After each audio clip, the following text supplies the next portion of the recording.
Our founding fathers, faced with perils that we can scarcely imagine, drafted a charter to assure the rule of law and the rights of man, a charter expanded by the blood of generations. Those ideals still light the world, and we will not give them up for expedience sake. And so, to all the other peoples and governments who are watching today, from the grandest capitals to the small village where my father was born, know that America is a friend of each nation and every man, woman, and child who seeks a future of peace and dignity, and we are ready to lead once more.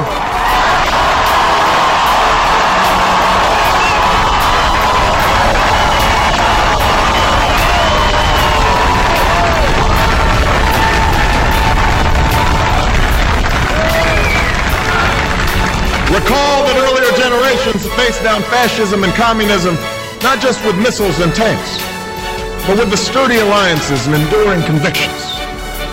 They understood that our power alone cannot protect us, nor does it entitle us to do as we please. Instead, they knew that our power grows through its prudent use. Our security emanates from the justness of our cause, the force of our example, the tempering qualities of humility and restraint. We are the keepers of this legacy. Guided by these principles once more, we can meet those new threats that demand even greater effort, even greater cooperation and understanding between nations.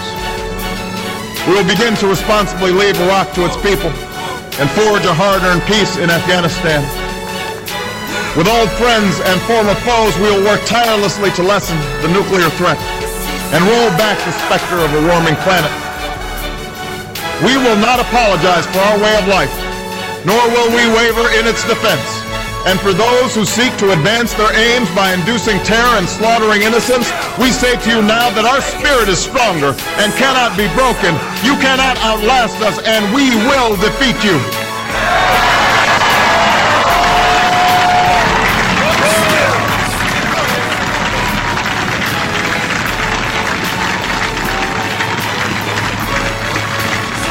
For we know that our patchwork heritage is a strength, not a weakness. We are a nation of Christians and Muslims, Jews and Hindus, and non-believers.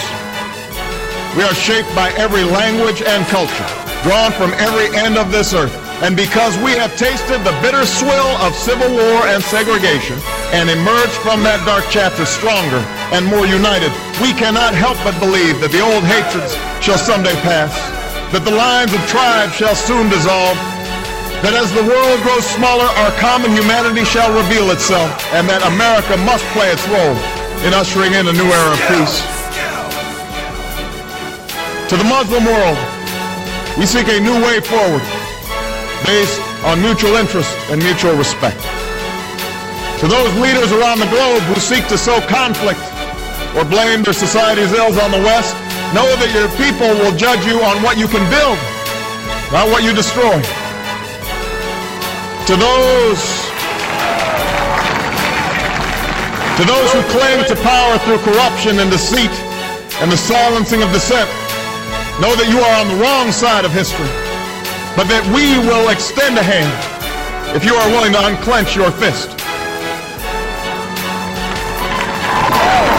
To the people of poor nations, we pledge to work alongside you to make your farms flourish and let clean waters flow, to nourish starved bodies and feed hungry minds. And to those nations like ours that enjoy relative plenty, we say we can no longer afford indifference to the suffering outside our borders, nor can we consume the world's resources without regard to effect. For the world has changed, and we must change with it. As we consider the road that unfolds before us, we will remember with humble gratitude those brave Americans who, at this very hour, patrol far-off deserts and distant mountains. They have something to tell us, just as the fallen heroes who lie in Arlington whisper through the ages. We honor them not only because they are the guardians of our liberty, but because they embody the spirit of service. a willingness to find meaning in something greater than themselves. And yet, at this moment, a moment that will define a generation, it is precisely this spirit that must inhabit us all. For as much as government can do and must do, it is ultimately the faith and determination of the American people upon which this nation relies. It is the kindness to take in a stranger when the levees break, the selflessness of workers who would rather cut their hours than see a friend lose their job, which sees us through our darkest hours. It is the firefighter's courage to storm a stairway filled with smoke, but also a parent's willingness to nurture a child that finally decides our fate. Our challenges may be new. The instruments with which we meet them may be new.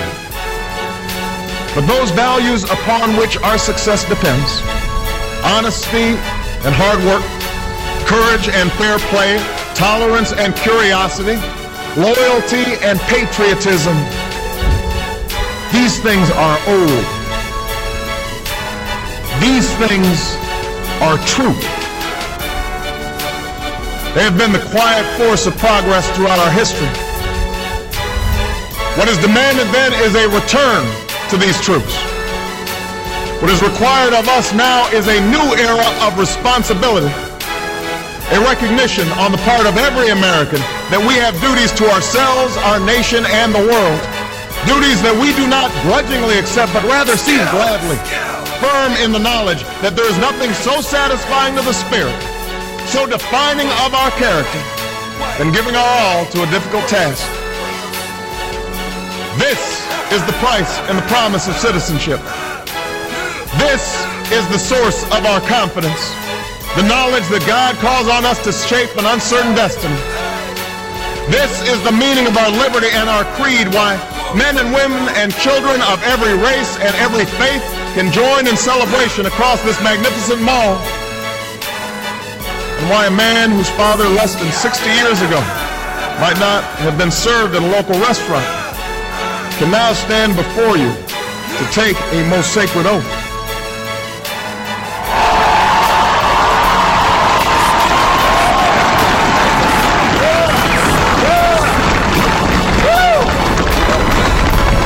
So let us mark this day with remembrance of who we are and how far we have traveled.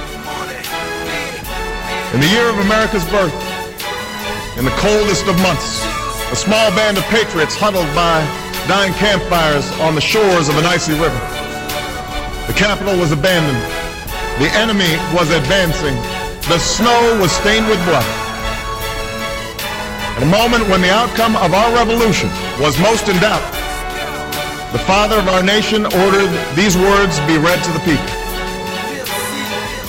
Let it be told to the future world that in the depth of winter, when nothing but hope and virtue could survive, that the city and the country, alarmed at one common danger, came forth to meet it. America, in the face of our common dangers, in this winter of our hardship, let us remember these timeless words.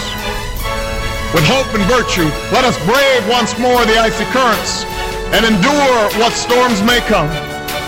Let it be said by our children's children that when we were tested, we refused to let this journey end, that we did not turn back nor did we falter, and with eyes fixed on the horizon and God's grace upon us, we carried forth that great gift of freedom and delivered it safely to future generations. Thank you. God bless you. And God bless the United States.